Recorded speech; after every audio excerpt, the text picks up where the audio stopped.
Болот мырза, азыркы ушул жаңы конституциянын долбоору кабыл алынышына каршы чыккандар көп болуп атат да, сиздин пикириңиз? Негизи мен дагы конституциянын жаңы долбоорун кабыл алышына каршымын. Себеби дегенде мен айткым келет да, ошол кабыл алып аткан кишилерге, негизи эле биздин эл журтубузга конституция кеп конституцияда эмес, кеп адамдык факторда. Эми конституцияны миң алмаштырганын эле ошол эле илгерки полечүдө сайланткандай эле Бакиев убактагы адамдар келип эле кайра эле бүгүнкү күндө отуруп атпайбы?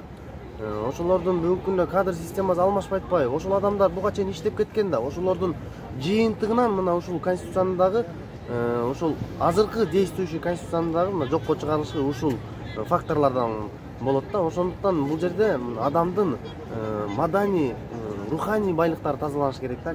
Кеп конституцияда эмес. Кандай гана китеп алып келбе, эгер начар башчылар болгон болсо, ал иштебейт.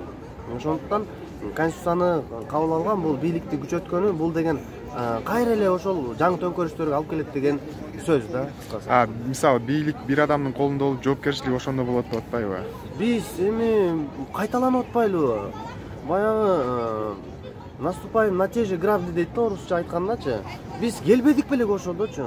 Мына президенттин бийлигинде Акаев болгон, президенттин бийлигин түптөймдөп мына Бакиев болгон.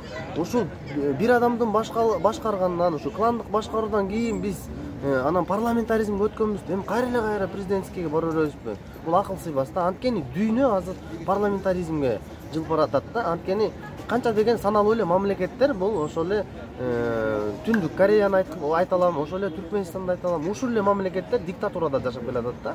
Ошолордун адамдардын укуктары негизи корголбойт. Бизге көрүнгөн нерселер бул телевизордогу эле нерселер болот да, тилекке каршы. Чыныгы барып жашоосун көрсөң, ошол эле Южный Корея менен Северный Кореянын жашоосун салыштырсаң, асман менен жер.